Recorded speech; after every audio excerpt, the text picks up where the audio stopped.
What's up, folks? How you doing? Welcome back, Football Digest Daily. My name is Nyash. On a beautiful Sunday, as in even if your Sunday in a kuwa sunny as a motherfucker. On the last day of the Premier League, and I'm telling you, I'm excited this season is over. 2019-2020 season is one to forget. Unfortunately for us, Liverpool, it's one to remember because ndio wamechukua their first Premier League title. But for us, first of all, for me as an Arsenal fan, I have never experienced the misery in my experience this season. It's crazy, man. Since I started supporting Arsenal, 2004, this is the first time tumemaliza number 10 or, below top 6 or 5 ever. Since 2004, sijajipata kwenye niko sahi. So this one season for me, I would love to forget. Also, history 2 ya coronavirus. You know what happened, man? Without staying 100 days in the middle of a season without football. That's horrible. It's horrible, man. It's just everything you'd not want, yani. So, thank God it's over. Thank God today is the last day. My God. Na ni noma sana kwanza because there's so much at stake today from 6 o'clock. Hi. So, first of all, we have the issue at the top there. Who's going to finish in the top 4 because of the Champions League and stuff. Kuna watu kama Leicester, kuna watu kama United, kuna watu kama Chelsea, and Wolves were involved, wako entangled in games that determine exactly who's going to finish in the top 4. Who's going to be playing in the Champions League next season. It's not about European football for those, well, apart from Wolves. It's about Champions League football. So we have like Leicester versus Man United, hiyo game. Hiyo kwanza. Hiyo ndio sasa ya kukata na shoka. I'm looking forward to it. We shall be having a watch party for the same. So, Man United have to at least draw today to secure a top 4 position, a top 4 finish. So they have to win today. They have to at least draw. Wakipiga, hiyo ni ka bonus. Wanahitaji tu 1 point, at most, at least a point. Leicester, on the other hand, they have to win. Or they have to draw, and I hope Chelsea gets beaten by Wolves, a good one. Joe, wako na better goal difference than Chelsea. So if they draw, they'll be on 63 points, but they will be having a better goal difference than Chelsea. Chelsea, on the other hand, they have 63 points. They have to at least draw. At least draw. Ukipata win, well and good. But sasa wanacheza against nani? Wolves. Wolves now, on the other hand, they are involved in on a battle with Tottenham on who's going to be finishing the top 6. Because top 6 is guaranteed of a place in the Europa League. You're guaranteed. Providing Arsenal wins, what do you call it? The FA Cup. But if Chelsea wins the FA Cup, after your battle itakuwa too useless. So if Chelsea wins the FA Cup, and whoever finishes in the top 7 will be right direct into European football. But just to be sure, ujua Arsenal ikishinda, it's top 5 and number 6. Peke yake will be going to European football. So it's key for them. At Tottenham are playing against Crystal Palace at Selhurst Park. So another interesting game. It's a derby. So, hizo games za huko juu, man. Chelsea Wolves, I'm looking forward to it. Hata sijui nitaona gani sasa.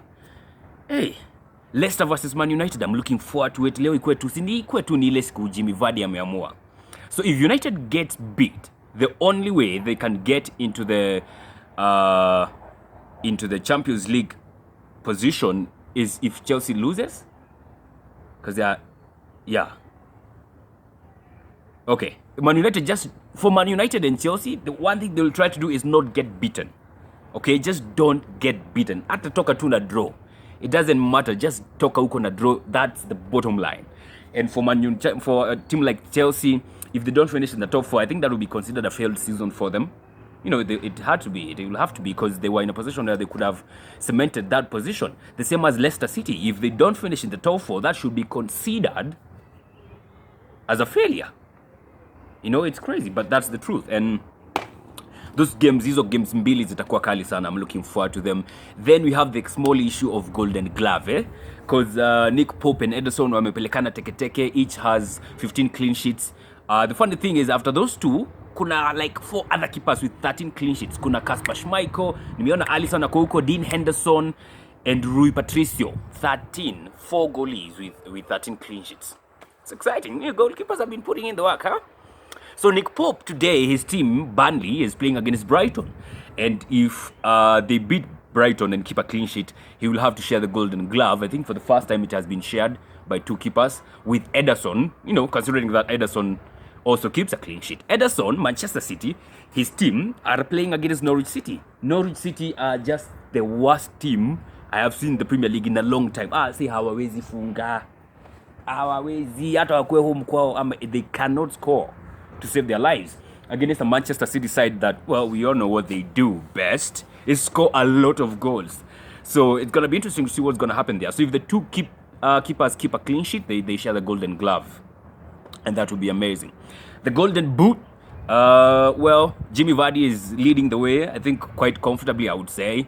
Because Southampton, the other guy who's closest to him, Danny Ings, has 21 goals. Southampton are playing against Sheffield United. Game KG tight. Maybe he'll not score much. Maybe he'll not even score. Jimmy Vardy against Manchester United, he should fancy his chances. At least afunge 2 moja, just to build the gap between him and number 2. He has 23 goals. Aubameyang is that with 20. Then we have Salah with 19. And Raheem Sterling with 19 also. Raheem Sterling actually maybe looking to score at least 4 goals. At least afikie Jimmy Vardy maze, because Norwich tunajua too, they are helpless. Those are as blunt as a team can be. And it's pitiful that they are that terrible maze. So golden glove, golden boot, hivyo ndio kanacheza. Then now we have the other issue of relegation. And just to show how terrible our season has been as Arsenal, to go entangled again like these other dudes, but in a relegation determination battle. Like we're going to be determining who's going to be getting relegated. Like we are playing against Watford. Watford, if you beat them, wanakuwa relegated. As in, sisi bado tunapigania tu na vitu za huko chini chini. Ati tunadetermine nani anakuwa relegated. Okay, you know what? You can spin it na ikuwe sisi ndio determine maisha ya mtu venye itakuwa for the next 1 year. Maisha ya Troy Deeney iko on our hands, sisi. Not his, ours. Sisi ndio determine kaa kuna cojones ama hiyo cojones ataenda kupeleka championship. So it's going to be interesting to see what's going to happen there. It's another derby, and Watford wako na a knack of kusumbua Arsenal. Mseka Danny Welbeck will most probably be playing today, so he knows a thing or two about us. So I expect us to beat them, because we have Aubameyang who's trying to, of course, clinch his second golden boot. So maybe he scores a brace. I'm a hat-trick, man. Score a goddamn hat-trick. Like Aubameyang as my triple captain on game week 37, bruh.